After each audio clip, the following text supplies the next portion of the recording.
Assalamualaikum warahmatullahi wabarakatuh. Perkenalkan, nama saya Arifah Maulida dari Prodi Manajemen Pendidikan Islam NIM 2520001. Di sini saya akan sedikit membahas tentang sejarah perkembangan perencanaan pendidikan, yang mana pada hakikatnya perencanaan adalah suatu rangkaian atau proses kegiatan menyiapkan keputusan mengenai apa yang diharapkan terjadi seperti peristiwa, keadaan, suasana, dan sebagainya.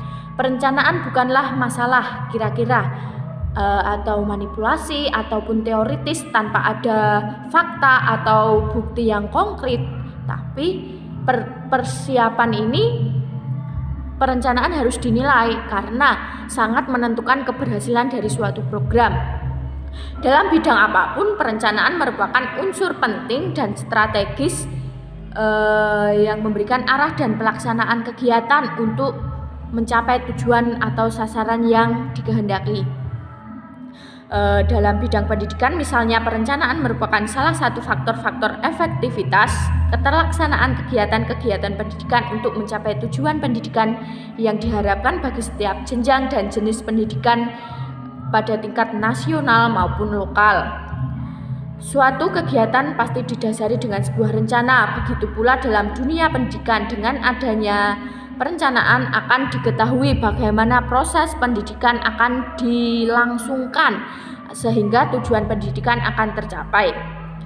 Di sini saya akan membahas tentang definisi perencanaan pendidikan dan sejarah perkembangan perencanaan pendidikan. Sejarah perencanaan pendidikan ini sejak zaman kuno para ahli filsafat dan pendidikan sudah memiliki gagasan perencanaan pendidikan yang bersifat murni spekulatif. Xenophon pernah mengemukakan dalam konstitusi Lacedaemoniannya yang menunjukkan kepada orang-orang Athena bagaimana orang-orang Sparta pada 2500 tahun yang lalu merencanakan pendidikan yang disesuaikan dengan tujuan militer, sosial, dan ekonomi mereka. Plato dalam bukunya Republik membuat suatu rencana pendidikan yang dapat memenuhi kebutuhan pemimpin dan kebutuhan politik Athena. Tujuan pendidikan menurut Plato adalah untuk kebahagiaan individu dan kesejahteraan negara. Pada masa dinasti Han Darata Cina dan pada masa peradaban Inka dan Peru telah dilakukan penyusunan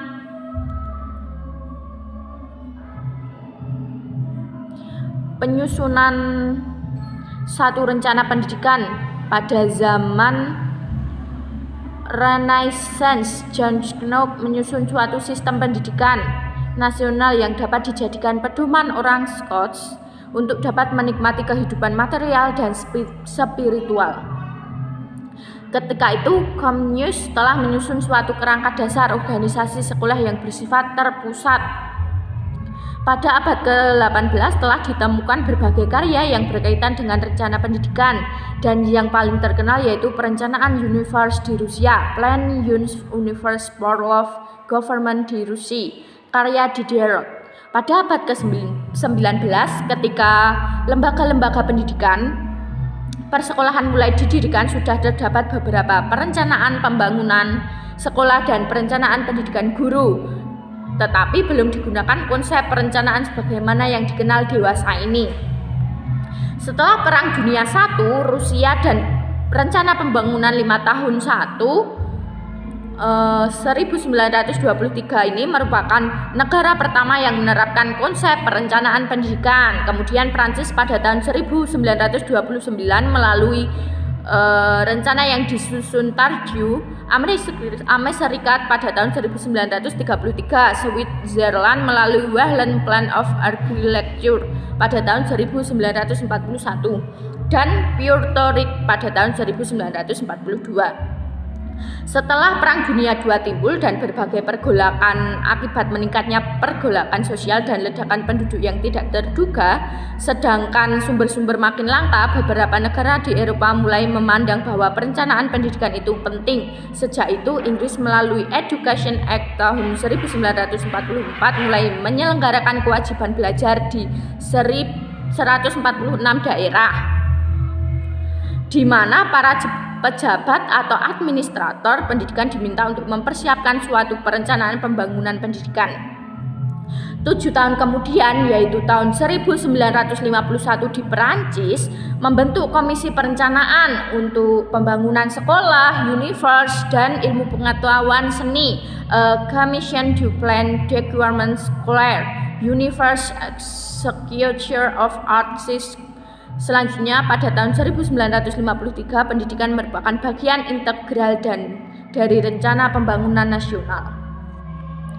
Sejak tahun 1950 dan seterusnya, beberapa negara yang baru memperoleh kemerdekaan mulai menerapkan perencanaan pendidikan sebagai instrumen untuk meningkatkan pembangunan pendidikannya. Rencana Pembangunan India ini di tahun 1951 sampai tahun 1955 telah meningkatkan sebuah pendidikan dalam kerangka pembangunan ekonomi dan sosial. Kemudian Ghana melaksanakan pembangunan 8 tahun di mana pendidikan menempati salah satu prioritas yang cukup tinggi.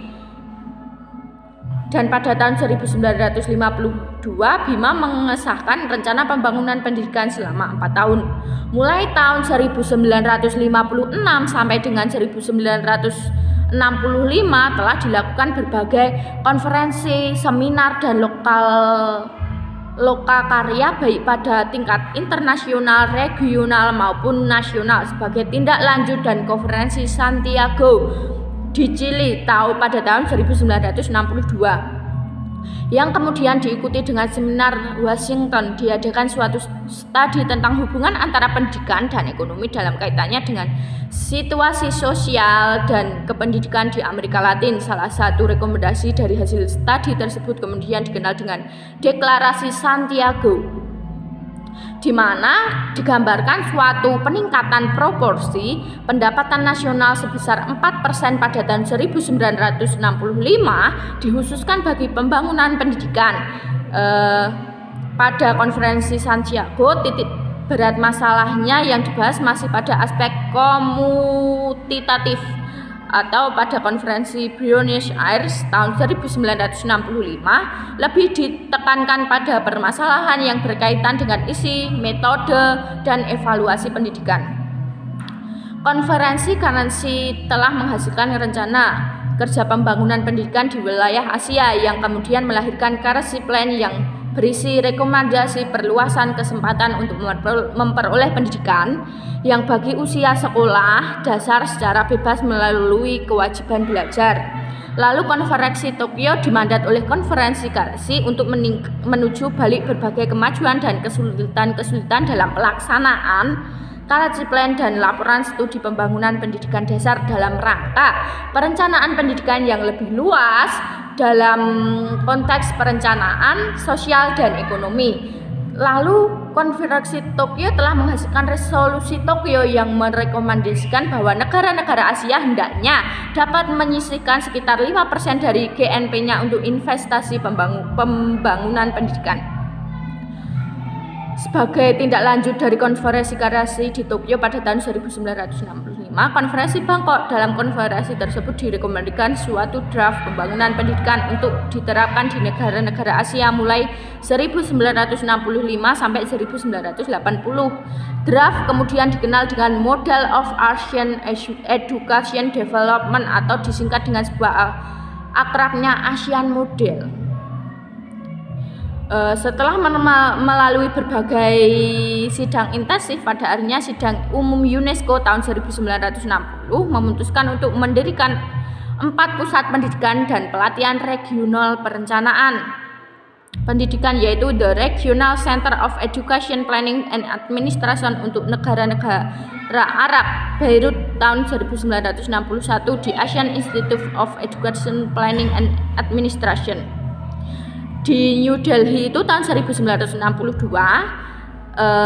Ini masuk, dan sidang UNESCO pada tahun 1962 diputuskan untuk mendirikan International Institute of Education Planning atau IIEP dan di Paris pada tahun 1963. Dengan berdirinya Badan Penelitian Pendidikan (BPP) pada tahun 1969 yang kemudian berubah menjadi Badan Penelitian Pengembangan Pendidikan dan Kebudayaan, kegiatan perencanaan pendidikan mulai tampak perkembangannya. Sejak alumni pertama 1969 ini sampai dengan terakhir tahun 1989,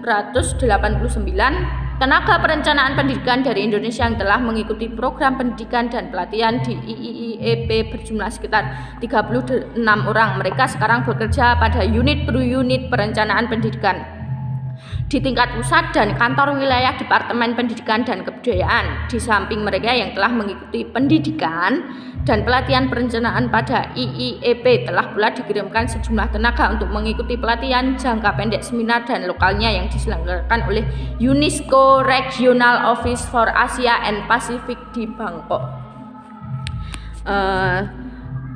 Sejak berdirinya Biro Perencanaan pada Sekretariat Jenderal Departemen Pendidikan dan Kebudayaan tahun 1975 ini, upaya untuk meningkatkan kemampuan akademik dan keterampilan teknik dalam perencanaan pendidikan terus dilakukan, dan beberapa jalur pendidikan dan pelatihan.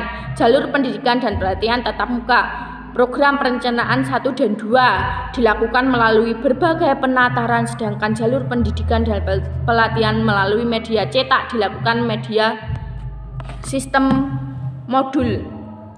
Itu merupakan sebuah sedikit gambaran tentang sejarah perkembangan perencanaan pendidikan.